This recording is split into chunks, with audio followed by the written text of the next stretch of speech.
الحمد لله رب العالمين الرحمن الرحيم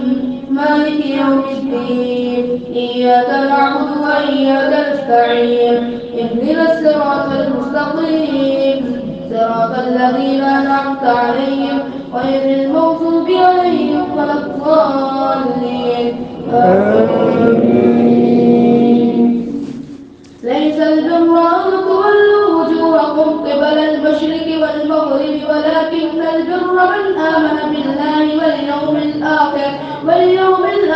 والملائكة والكتاب والنبيين وآتى المال على حبه ذوي القربى واليتامى والمساكين وابن السبيل والسائلين وفي الرقاب وأقام الصلاة وآتى الزكاة والموفون بعهدهم إذا عاهدوا والصابرين في البأساء والضراء وحين البأس أولئك الذين صدقوا وأولئك هم المتقون يا أيها الذين آمنوا كتب عليكم القصاص في القتلى الحر بالحر والعبد بالعبد والأنثى بالأنثى فمن عفي له من أخيه شيء فاتباع بالمعروف وأداء إليه بإحسان ذلك تخفيف من ربكم ورحمة فمن اعتدى بعد ذلك فله عذاب أليم ولكم في القصاص حياة يا أولي الألباب لعلكم تتقون كتب عليكم إذا حضر أحدكم الموت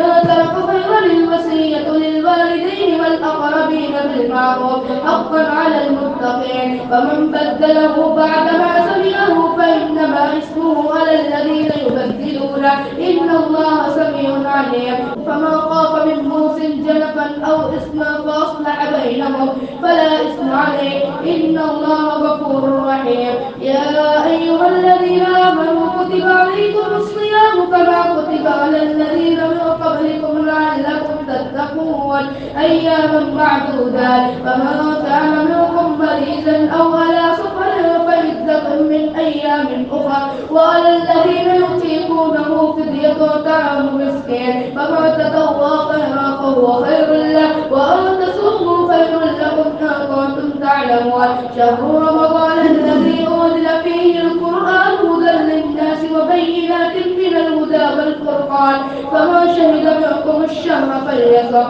ومن كان مريضا أو على سفر فعدة من أيام أخرى يريد الله بكم اليسر ولا يريد بكم العسر ولتكملوا العدة ولتكبروا الله على ما هداكم ولعلكم تشكرون وإذا سألك عبادي أني فإني قريب أجيب دعوة الداع إذا دعان فليستجيبوا لي وليؤمنوا بي لعلهم يرشدون أحل لكم ليلة الصيام الرفث إلى نسائكم هن لباس لكم وأنتم لباس لهن علم الله أنكم كنتم تختانون أنفسكم فتاب عليكم وعفى عنكم فالآن باشروهن وابتغوا ما كتب الله لكم وكلوا واشربوا حتى يتبين لكم الخيط الأبيض من الخيط الأسود من الفجر ثم أتموا الصيام إلى الليل ولا تباشروهن وأنتم عاكفون في المساجد تلك حدود الله فلا تقربوها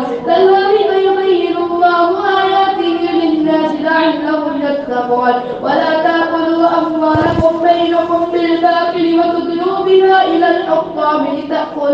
لتأكلوا فريقا من أموال الناس بالإثم وأنتم تعلمون يسألونك عن الأهلة قل هي مواقيت للناس والحج وليس البر بأن تأتوا البيوت من أبناء ظهورها ولكن البر من اتقى وأتوا البيوت من أبوابها واتقوا الله لعلكم تفلحون وقاتلوا في سبيل الله الذين يقاتلونكم ولا تعتدوا إن الله لا يحب المعتدين وقتلوهم حيث ثقفتموهم وأخرجوهم من حيث أخرجوكم والفتنة أشد من القتل ولا تقاتلوهم عند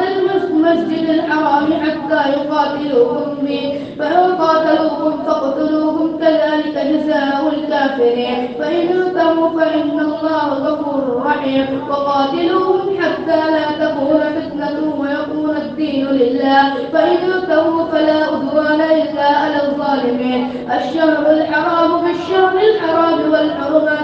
العباد فمن اعتدى عليكم فاعتدوا عليه بمثل ما اعتدى عليكم واتقوا الله واعلموا أن الله مع المتقين وأنفقوا في سبيل الله ولا تلقوا بأيديكم إلى التهلكة وأحسنوا إن الله يحب المحسنين وأتموا الحج والعمرة لله فإن أحسرتم فما استيسر من الهدي ولا تحلقوا رؤوسكم حتى يبلغ الهدي محله فما كان منكم مريضا أو به أذى من رأسه ففدية من صيام أو صدقة أو نسك فإذا أمنتم فما تمتع بالعمرة إلى الحج فما استيسر من الهدي فمن لم يجد فصيام 3 أيام في الحج وسبعة إذا رجعتم تلك عشرة كاملة ذلك لمن لم يكن أهله هذه المسجد الحرام واتقوا الله واعلموا أن الله شديد العقاب.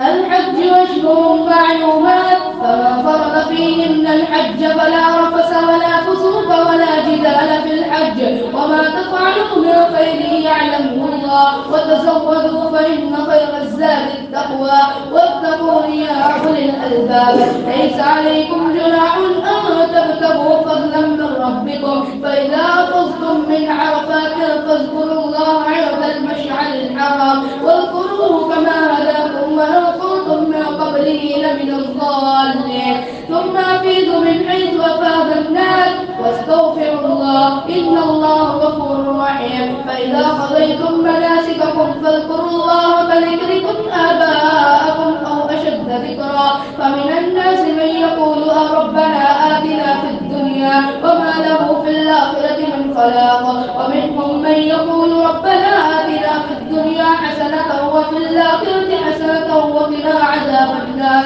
أولئك لهم نصيب مما كسبوا والله سريع الحساب واذكروا الله في أيام معدودات فما تأجل في يومين فلا إثم عليه وما تأخر فلا إثم عليه من اتقى واتقوا الله واعلموا أنكم إليه تحشرون ومن الناس من يعجبك قوله في الحياة الدنيا ويشهد الله على ما في قلبه وهو على الخسار وإذا تولى سعى في الأرض ليفسد فيها ويهلك الحرث والنسل والله لا يحب الفساد وإذا قيل له اتق الله أخذته العزة بالإثم فحسبه جهنم ولبئس المهاد ومن الناس من يشري نفسه ابتغاء مرضات الله والله رؤوف بالعباد يا أيها الذين آمنوا ادخلوا في السلم كافة ولا تتبعوا خطوات الشيطان إنه لكم عدو مبين فإن زللتم من بعد ما جاءتكم البينات فاعلموا أن الله عزيز